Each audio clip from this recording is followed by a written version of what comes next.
Hello everyone, welcome to my YouTube channel physics Felix.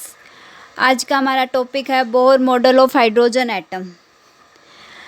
इसमें क्या है, बोहर मॉडल ने क्या कहा था, जो बोहर मॉडल ने अपना बोहर ने जो अपना मॉडल दिया उसमें क्या, उसने क्लासिकल और जो क्वांटम कॉन्सेप्ट था दोनों को मिक्स करके उसने क्या हमारा कॉन्सेप्ट दिया था। इसने हमें तीन पोस्टुलेट दिए थे।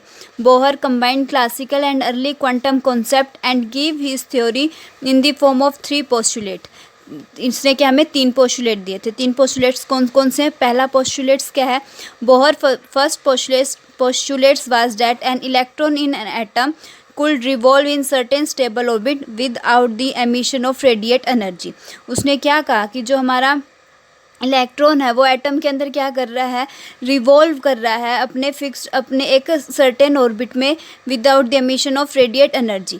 लेकिन जो हमारे इलेक्ट्रोमैग्नेटिक थ्योरी थी उसने क्या कर दिया, इसको कंट्रे कर दिया, contrary to the prediction of electromagnetic theory. उसके according to this postulate each atom has certain definite stable state in which it can exist and each possible state has definite total energy। उन्होंने क्या कहा कि इस postulate में जो atom है उसके पास एक सर्टेन डेफिनेट स्टेबल ऑर्बिट है इन विच इट कैन एग्जिस्ट, जहाँ पे ये क्या करता है, एग्जिस्ट करता है। एंड ईच पॉसिबल स्टेट उसके पास क्या है, अपनी खुद की टोटल एनर्जी है। These are called the stationary states of the orbit. उनकी फोर्स कितनी होगी, M force is equal to M we square by R, और एक फोर्स कितनी है, F is equal to 1/4 pi epsilon naught Z E by are का square. हमने इन दोनों का क्या किया, एक दूसरे के इक्वल रखा, और ये जो हमारा था कांस्टेंट, हमने 1/4 पाई एप्सिलॉन नॉट को कांस्टेंट लिया और इस कांस्टेंट को हमने क्या पुट कर दिया, के पुट कर दिया। तो इधर से हमारी फोर्स कितनी आ गई, force is equal to k Z E square bye में आर का स्क्वायर। ये था हमारा फर्स्ट पोस्टुलेट।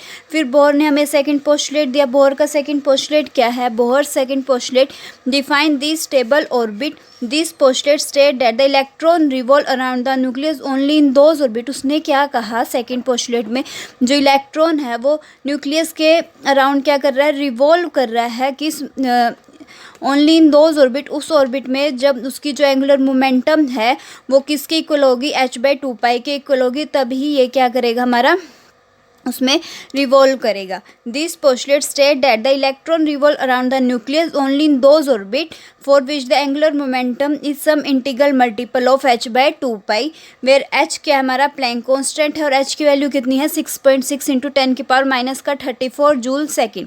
दस the angular momentum of the orbiting electron is quantized.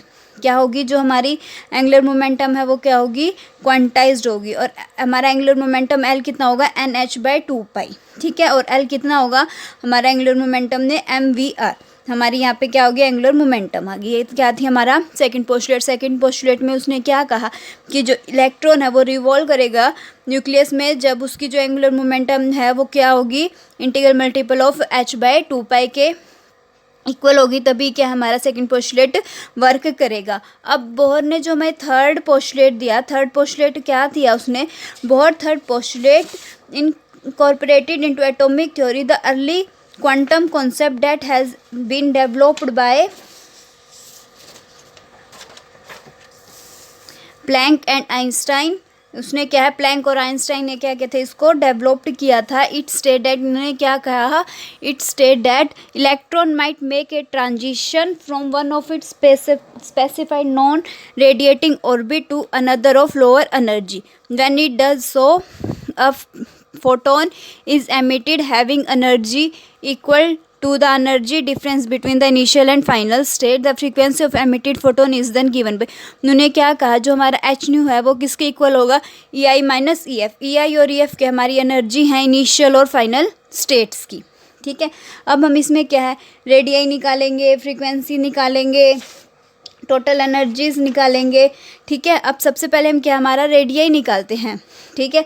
Radii of Bohr stationery orbit. Radii निकालने के लिए हमें सबसे पहले क्या, हमारी इस इक्वेशन को हम फर्स्ट पोस्टुलेट से जो हमारी इक्वेशन आई थी उसको हम फर्स्ट नाम देंगे और सेकंड पोस्टुलेट से आई थी उसको सेकंड। हम इसमें सबसे पहले क्या, हमारी सेकंड पोस्टुलेट से सेकंड इक्वेशन को हम क्या करेंगे, उठाएंगे। सेकंड इक्वेशन के अकॉर्डिंग हमारा क्या है, एंगुलर मोमेंटम MVR किसके इक्वल है, NH/2 पाई के इक्वल है। तो MVR किसके इक्वल हो गया, NH/2 पाई। इधर से हम क्या करेंगे, V को लेंगे। V कितना होगा हमारा, NH/2 पाई एम आर को हम नीचे ले गए। फिर इक्वेशन हमने 1 क्या थी, m we square by r is equal to k Z E square by are का स्क्वायर। इधर से हम क्या करेंगे, m we square by r is equal to k Z E square by are का स्क्वायर। अब हम यहाँ पे क्या करेंगे, जो हमारी वी की वैल्यू आई थी ऊपर वाली, उसको इस इक्वेशन में हम क्या करेंगे, पुट कर देंगे। इस इक्वेशन में पुट करेंगे तो M as it is R as it is. V की वैल्यू कितनी है, एन स्क्वायर, एच कट का square 4 M square pi square और आर का स्क्वायर किसके इक्वल हो जाएगा, Z K Z E square by are का स्क्वायर। अब हमें यहाँ से आर की वैल्यू निकालनी है, तो आर के स्क्वायर से ये हमारा आर स्क्वायर कट कैंसिल हो जाएगा। फिर क्या बचेगा, इस आर को हम उधर ले जाएंगे तो एन स्क्वायर एच कट का H square by 4 pi square, एक एम से एक M cancel, pi square M K E square. ये हमारी रेडियस आ गई हमारी बोहर की, ठीक है। उसके बाद फिर हमें पता हाइड्रोजन एटम में जेड कितना होता है, हाइड्रोजन एटम के अकॉर्डिंग जेड कितना होगा, 1 होगा। तो हमने इसमें जेड को 1 पुट कर दिया, तो ये हमारी रेडियस आ गई। रेडियस कितनी, N square H square by 4 pi square M K E square. इधर से आर किसके डायरेक्टली प्रोपोर्शनल है, एन स्क्वायर के। अब हमने क्या किया, एन में हम वैल्यू रखेंगे 1 2 3। अब जब हमने क्या किया, वैल्यू रखी तो 1 का स्क्वायर रेशो 2 का स्क्वायर रेशो 3 का स्क्वायर, और फिर इसको हम सो ऑन, तो ये कितना आएगा 1:4:9। इसमें क्लियरली है कि जो हमारा ऑर्बिट है उसमें क्या है, इक्वली स्पेस्ड नहीं है, कि इनकी वैल्यू इक्वल स्पेस्ड नहीं है। तो हमने इसमें एच की वैल्यू एम के ई ये सब वैल्यू क्या हमारी जो ये वाली इक्वेशन थी इसमें पुट की। जब हमने इस इक्वेशन में वैल्यूज पुट की तो हमारी आर की वैल्यू ये आ गई, ठीक है। R is equal to n square multiply 5.29 into 10⁻⁻11 metre. अब size of first orbit n कितना हो जाएगा, 1 हो जाएगा। हाइड्रोजन एटम में तो हमारी जो रेडियस आएगी वो कितनी आएगी, 0.529 एंगस्ट्रोम।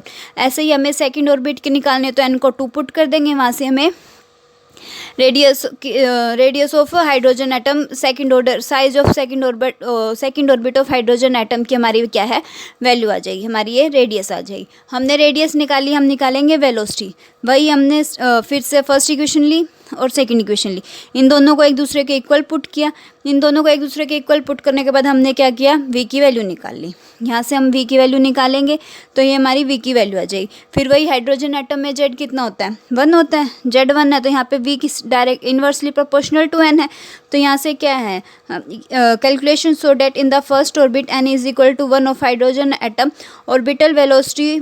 अब हमने इसमें क्या है, एन को 1 रखेंगे और बाकी सब वैल्यूज़ को पुट कर देंगे, तो जो हमारी वेलोसिटी आएगी वो आएगी 2.2 इंटू 10⁻6 मीटर पर सेकेंड। ये क्या हमारी रफली 1/37 होती है velocity of light in vacuum में। उसके इक्वल हमने रेडियस निकाली, हमने वेलोसिटी निकाल ली। अब हम क्या निकालेंगे, फ्रीक्वेंसी। अब फ्रीक्वेंसी निकालनी है इलेक्ट्रॉन की इन बोहर स्टेशनरी ऑर्बिट। तो इसमें क्या करेंगे, it is the number of revolution completed per second by the electron in stationary orbit around the nucleus. It is represented by v। वही क्या है, हमारी फ्रीक्वेंसी यही होती है, नंबर ऑफ रिवोल्यूशन कंप्लीटेड पर second by the electron in stationary orbit. अब हमें पता है v कितना होता है, आर डब्ल्यू, और आर डब्ल्यू नहीं आर ओमेगा। ओमेगा हमें पता क्या होता है, 2πv। अब हमें v की वैल्यू हमने लास्ट में यहाँ से हमने v की वैल्यू निकाली थी, इस v की वैल्यू को इधर हम पुट करेंगे। पुट करने के बाद ये हमारी क्या आ जाएगी, फ्रीक्वेंसी आ जाएगी, K Z E square by N H R. अब ऐसे ही हम इसमें n की वैल्यू 1 पुट करेंगे, r की वैल्यू पुट करेंगे, k की, h जेड और ई सब वैल्यू पुट करने के बाद हमारी जो फ्रीक्वेंसी आएगी वो है 6.57 इंटू 10⁻15, ठीक है। अब इधर से हमारी जो फ्रीक्वेंसी है वो किसके इन्वर्सली प्रोपोर्शनल है, 1/n के, ठीक है। वेलोसिटी भी 1/n के इन्वर्सली प्रोपोर्शनल थी, और हमारी जो फ्रीक्वेंसी है वो भी डायरेक्टली प्रोपोर्शनल किसके है, 1/n के। हमने 3 चीज़ें निकाल ली, रेडियस, वेलोसिटी और फ्रीक्वेंसी। अब हम क्या है, हमारी टोटल एनर्जी निकालेंगे। एनर्जी कितनी होगी, total energy of electron in Bohr stationery orbit. हमारी एनर्जी किसके इक्वल होती है, kinetic energy plus potential energy के। ऐसे ही हमारी जो बोहर की एनर्जी है वो किसके इक्वल होगी, the energy of electron revolving in stationary orbit is of 2 type. Kinetic energy is due to velocity और kinetic energy is due to the position of electron, ठीक है। First postulates of Bohr atomic model. First postulates क्या है, Bohr atomic model के, MVRs के by r किसके equal है, के Z E square by r square के फर्स्ट पोस्टुलेट के अकॉर्डिंग यही था।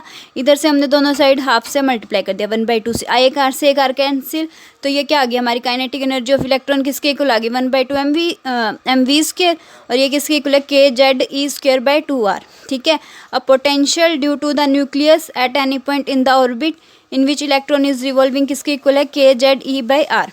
पोटेंशियल एनर्जी ऑफ इलेक्ट्रॉन किसके इक्वल होता है, पोटेंशियल इनटू में चार्ज, पोटेंशियल कितने आ गए हमारे K Z E by R, और चार्ज कितना माइनस का ई, तो हमारी क्या बन गई माइनस का K Z E square by R. फिर हम टोटल एनर्जी के लिए क्या करेंगे, kinetic energy plus potential energy. Kinetic energy हमने निकाल ली कितनी है के Z E square by 2r, और हमारी पोटेंशियल एनर्जी कितनी है माइनस का K Z E square by में आर। हम दोनों ने इधर ऐड करेंगे तो ये कितनी आएगी माइनस का K Z E square by 2r। ये क्या आ गई हमारी काइनेटिक एनर्जी आ गई। अब काइनेटिक एनर्जी आ गई, अब इसमें हम क्या है आर की वैल्यू पुट करेंगे। आर की वैल्यू पुट करने के बाद ये क्या होगी हमारी एनर्जी निकल गई। अब ये क्या हमारी इसमें हमने स्टैंडर्ड्स वैल्यू को पुट किया, स्टैंडर्ड वैल्यू मतलब पाई की वैल्यू एम के जेड ई एन एच, इन सब की वैल्यूज़ को क्या कर दिया हमने इस इक्वेशन में पुट कर दिया। एन की वैल्यू को हम 1 पुट करेंगे, एन की वैल्यू को मतलब हमें फर्स्ट एनर्जी चाहिए तो 1 पुट कर देंगे, सेकंड एनर्जी चाहिए तो हम 2 पुट कर देंगे। वो हमारे ऊपर है कि जो हमें वैल्यू दे रखी होगी यानी कि हम वो वैल्यू इसमें क्या करेंगे पुट करेंगे। तो ये हमारा इसको हमने जब सोल्व किया तो एनर्जी आ गई माइनस का 13.6 जेड स्क्वायर बाई में एन का स्क्वायर। अगर हम हाइड्रोजन के लिए ले रहे हैं तो जेड की वैल्यू 1 है, जेड की वैल्यू 1 है तो हमारी टोटल एनर्जी कितनी आ गई माइनस का 13.6 बाई एन का स्क्वायर इलेक्ट्रॉन वोल्ट। ये क्या आ गई हमारी एनर्जी आ गई बोहर की।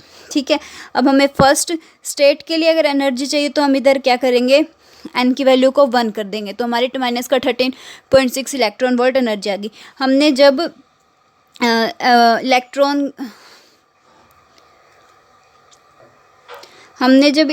एनर्जी लेवल की बात की थी तब भी हमारी एनर्जी कितनी आई थी, फर्स्ट एनर्जी जो थी हमारी माइनस का 13.6 थी, हमने यहाँ पे हमारी एनर्जी निकल गई थी। अगर हमें n इक्वल टू 2 के लिए निकालनी है तो हम इधर 4 पुट करेंगे, मतलब 2 पुट करेंगे n की वैल्यू, तो 2 2 जा 4, तो हम इसमें क्या है उन वैल्यूज़ को रख के भी देख सकते हैं जो हमारी एनर्जी लेवल का जो हमारा ग्राफ था वो क्या आ जाएगा सेम आ जाएगा। ठीक है, हमने आज क्या है Bohr model of hydrogen atom पढ़ा, उसके हमारे 3 पोस्टुलेट्स थे, हमने 3 पोस्टुलेट्स देखे।